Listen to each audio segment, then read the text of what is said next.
Hello, this is Reading Corner with Dad. Today's book is Alcatraz versus the Evil Librarians by Brandon Sanderson. I don't know if I'm going to keep up with that voice or not. I just really started the series off that way. So it's a fearsome threat from the powerful secret network that rules the world. Alcatraz Medry has an incredible talent for breaking things. He's hardly a hero, but he receives a bag of sand on his 13th birthday, and his life takes a bizarre turn. This is no ordinary bag of sand. It is quickly stolen by the cult of evil librarians who are taking over the world by spreading misinformation and suppressing the truth. Alcatraz must stop them by infiltrating the local library armed with nothing but eyeglasses and a talent for klutziness. Okay. Brandon Sanderson is the pen name of Alcatraz Medry and the actual name of a fantasy author who is prone to bouts of delusion in literary form and has had his library card revoked on 17 separate occasions. Author's Forward. I am not a good person. Oh, I know what the stories say about me. They call me oculator, dramatist, hero, savior of the 12 kingdoms. Those, however, are just rumors. Some are exaggerations. Many are outright lies. The truth is far less impressive. When Mr. Bagsworth first came to me, suggesting that I write my autobiography, I was hesitant. However, I soon realized that this was the perfect opportunity to explain myself to the public. As I understand it, this book will be published simultaneously in the Free Kingdoms and in Liberia. This presents something of a problem for me, since I will have to make the story understandable to people from both areas. Those in the Free Kingdoms might be unfamiliar with things like bazookas, briefcases, and guns. However, those in Liberia, or the Hushlands as they are often called, will likely be unfamiliar with things like oculators, Kristen, and the depth of the librarian conspiracy. For those of you in the Free Kingdoms, I suggest that you find a reference book. There are many that would do to explain unfamiliar terms to you. After all, this book will be published as a biography in your lands, and so it is not my purpose to teach you about the strange machines and archaic weaponry of Liberia. My purpose is to show you the truth about me, and to prove that I am not the hero that everyone says I am. In the Hushlands, those librarian-controlled nations such as the United States, Canada, and England, this book will be published as a work of fantasy. Do not be fooled. This is no work of fiction, nor is my name really Brandon Sanderson. Both are guises to hide the book from librarian agents. Unfortunately, even with these precautions, I suspect that the librarians will discover the book and ban it. In that case, our Free Kingdom agents will have to sneak into libraries and bookstores to put it on shelves. Count yourself lucky if you found one of these secret copies. For you, Hushlanders, I know the events of my life may seem wondrous and mysterious. I will do my best to explain them, but please remember that my purpose is not to entertain you. My purpose is to open your eyes to the truth. I know that in writing this, I shall make few friends in either world. People are never pleased when you reveal that their beliefs are wrong. But that is what I must do. This is my story, the story of a selfish, contemptible fool, the story of a coward. So, already you asked me to start reading the series with you. So this is it, and I'm about to be in chapter 1, and we're off to a crazy start. So, there I was, tied to an altar made out of outdated encyclopedias, about to get sacrificed to the dark powers by a cult of evil librarians. As you might imagine, that sort of situation can be quite disturbing. It does funny things to the brain to be in such danger. In fact, it often makes a person pause and reflect upon his life. If you've never faced such a situation, then you'll simply have to take my word. If, on the other hand, you have faced such a situation, then you're probably dead and aren't likely to be reading this. In my case, the moment of impending death made me think about my parents. It was an odd thought, since I hadn't grown up with them. In fact, up until my 13th birthday, I really only knew one thing about my parents, that they had a twisted sense of humor. Why do I say this? Well, you see, my parents named me Al. In most cases, this would be short for Albert, which is a fine name. In fact, you have probably known an Albert or two in your lifetime, and chances are that they're decent fellows. If they weren't, then it certainly wasn't the name's fault. My name is not Albert. Al also could be short for Alexander. I wouldn't have minded this either, since Alexander is a great name. It sounds kind of regal. My name isn't Alexander. I'm certain that you can think of other names Al might be short for. Alfonso has a pleasant ring to it. Alan would be acceptable, as would have been Alfred, though I really don't have an inclination toward butlery. My name is not Alfonso, Alan, or Alfred, nor is it Alejandro, Alton, Aldris, or Alonzo. My name is Alcatraz. Alcatraz, Smedry. Now some of you free kingdomers might be impressed by my name. That's wonderful for you, but I grew up in the Hunchlands, in the United States itself. I didn't know about oculators, or the like, though I did know about prisoners. And that was why I figured that my parents must have had a twisted sense of humor. Why else would they name their child after the most infamous prison in U.S. history? On my 13th birthday, I received a second confirmation that my parents were indeed cruel people. That was the day when I unexpectedly received in the mail the only inheritance they left me. It was a bag of sand. I stood at the door, looking down at the package in my hands, frowning as the postman drove away. The package looked old. Its string ties were frayed, and its brown paper packaging was worn and faded. Inside the package, I found a box containing a simple note. Alcatraz, happy 13th birthday. Here is your inheritance as promised. Love, Mom and Dad. Underneath the note, I found the bag of sand. It was small, perhaps the size of a fist. It was filled with ordinary brown beach sand. Now, my first inclination was to think that the package was a joke. You probably would have thought the same. One thing, however, made me pause. I set the box down and smoothed out its wrinkled packaging paper. One edge of the paper was covered with wild scribbles, a little like those made by a person trying to get the ink in a pen to flow. On the front there was writing. It looked old and faded, almost illegible in places, and it accurately spelled out my address. An address I'd been living at for only 8 months. Impossible, I thought. Then I went inside my house and set the kitchen on fire. Now, I warned you that I wasn't a good person. Those who knew me when I was young would never have believed that one day I would be known as a hero. Heroic just didn't apply to me. Nor did people use words like nice or even friendly to describe me. They might have used the word clever, though I suspect that devious may have been more correct. Destructive was another common one that I heard, but I didn't care for it. It wasn't actually all that accurate. No, people never said good things about me. Good people don't burn down kitchens. Still holding the strange package, I wandered toward my foster parents' kitchen. Lost in thought, it was a very nice kitchen, modern looking with white wallpaper and lots of shiny chrome appliances. Anyone entering it would immediately notice that this was the kitchen of a person who took pride in their cooking skills. I set my package on the table, then moved over to the kitchen stove. If you're a Hutchlander, you would have thought I looked like a fairly normal American boy, dressed in loose jeans and a t-shirt. I've been told I was a handsome kid. Some people said that I had an innocent face. I was not too tall, had dark brown hair, and was skilled at breaking things. Quite skilled. When I was very young, other kids called me a klutz. I was always breaking things, plates, cameras, chickens.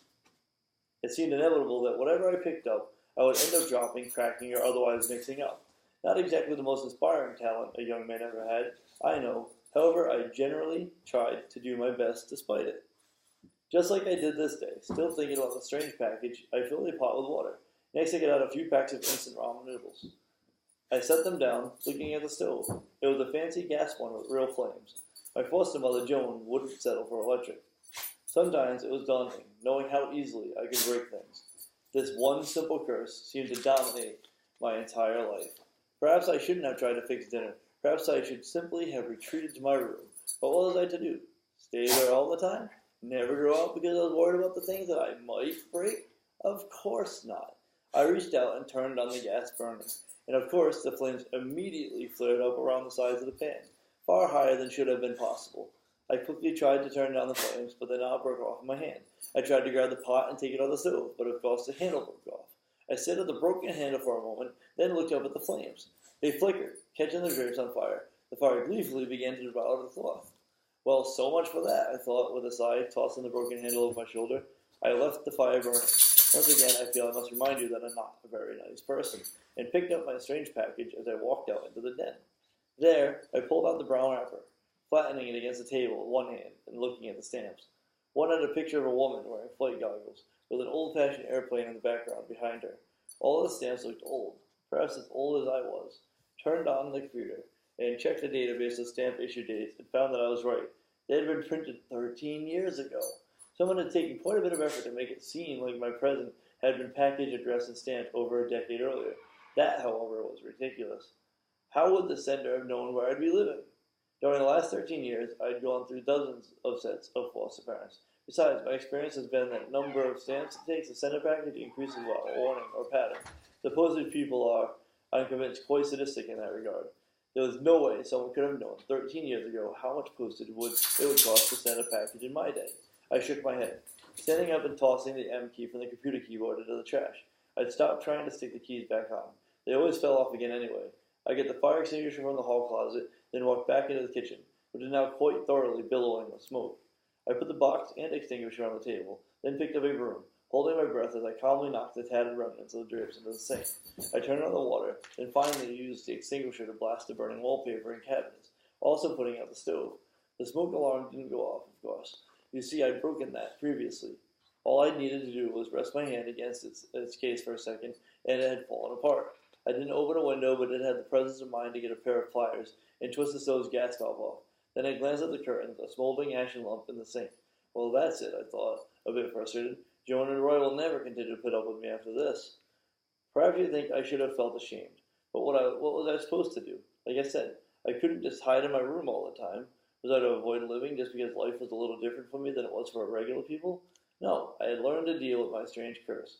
I figured that others would simply have to do so as well. I heard a car in the driveway, finally realizing that the kitchen was still rank with smoke. I opened the window and began using a towel to fan it out. My foster mother, Joan, rushed into the kitchen a moment later. She stood horrified looking at the fire damage. I tossed aside the towel and left without a word, going up to my room. Alright, I'm going to pause for a second at that pause. Okay, so. That boy is a disaster! Joan's voice drifted up through the open window into my room. My foster parents were in the study down on the first floor, their favorite place for quiet conferences about me. Fortunately, one of the first things that I'd broken in the house had been the study's window rollers, locking the windows permanently open so that I could listen in. Now, Joan, said a consoling voice. It belonged to Roy, my foster father. I can't take it, Joan sputtered. He destroys everything he touches. There was that word again, destroy. I felt my heart bristle in annoyance. I don't destroy things, I thought. I break them. They're still there when I'm finished. They just don't work right anymore. He means well, Roy said. He's a kind-hearted boy. First the washing machine, Joan ranted. Then the lawnmower. Then the upstairs bath. Now the kitchen. All in less than a year. He's had a hard life, Roy said. He just tries too hard. How would you feel being passed from family to family, never having a home? Well, can you blame people for getting rid of him? Joan said. She was interrupted by a knock on the front door. There was a moment of silence, and I imagined what was going on between the foster parents. Joan was probably giving Roy the look. Usually it was the husband who gave the look, insisting that I be sent away. Roy had always been the soft one here, however. I heard his footsteps as he went to answer the door. Come in, Roy said, his voice faint, since he now stood in the entryway. I remained lying on my bed. It was still early evening. The sun hadn't even set yet. Miss Sheldon, a new voice said from below, acknowledging Joan. I came as soon as I heard about the accident. It was a woman's voice familiar to me, businesslike, curt, and more than a little condescending. I figured those were all good reasons why Miss Fletcher wasn't married. Miss Fletcher, Joan said, faltering, now that the time had come. They usually did. I'm sorry to... No, Miss Fletcher said. You did well to last this long. I can arrange for the boy to be taken tomorrow. I closed my eyes, sighing quietly. Joan and Roy had lasted quite long, longer certainly than any of my other recent sets of foster parents. 8 months was a valiant effort when taking care of me was concerned. I felt a little twist in my stomach. Where is he now? Miss Fletcher asked. He's upstairs. I waited quietly. Miss Fletcher knocked, but didn't wait for my reply before pushing open the door. Miss Fletcher, I said, you look lovely. It was a stretch. Miss Fletcher, my personal caseworker, might have been a pretty woman, had she not been wearing a pair of hideous horn-rimmed glasses. She perpetually kept her hair up in a bun that was only slightly less tight than the dissatisfied line of her lips. She wore a simple white blouse and a black ankle-length skirt. For her, it was a daring outfit. The shoes, after all, were maroon. The kitchen, Miss Fletcher asked. Why, the kitchen? It was an accident, I mumbled. I was trying to do something nice for my foster parents.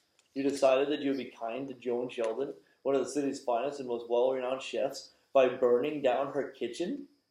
I shrugged. Just wanted to fix dinner. I figured even I couldn't mess up ramen noodles. Miss Fletcher snorted. Finally, she walked into the room, shaking her head as she strolled past my dresser. She poked my inheritance package with her index finger, harumping quietly as she eyed the crumpled paper and worn strings. Miss Fletcher had a thing about messiness. Finally, she turned back to me. We're running out of families, Smedry. The other couples are hearing rumors. Soon there won't be any place left to send you. I remained quiet, still lying down. Miss Fletcher sighed, folding her arms and tapping her index finger against one arm. You realize, of course, that you are worthless. Here we go, I thought, feeling sick. This was my least favorite part of the process. I stared up at my ceiling. You are fatherless and motherless, said Miss Fletcher, said a parasite upon the system. You're a child who's been given a second, third, and now 27th chance. And how have you received this generosity? With indifference, disrespect, and destructiveness. I don't destroy, I said quietly. I break. There's a difference. Miss Fletcher sniffed in disgust. She left me, then walking out and pulling the door closed with a snap, I heard her say, goodbye to the Sheltons, promising them that her assistant would arrive in the morning to deal with me. It's too bad, I thought with a sigh. Ray and Joan really are good people. They would have made great parents. End of chapter 1. So that concludes Reading Corner with Dad. And I will return the same time tomorrow. Or around the same time. Or not. Good day.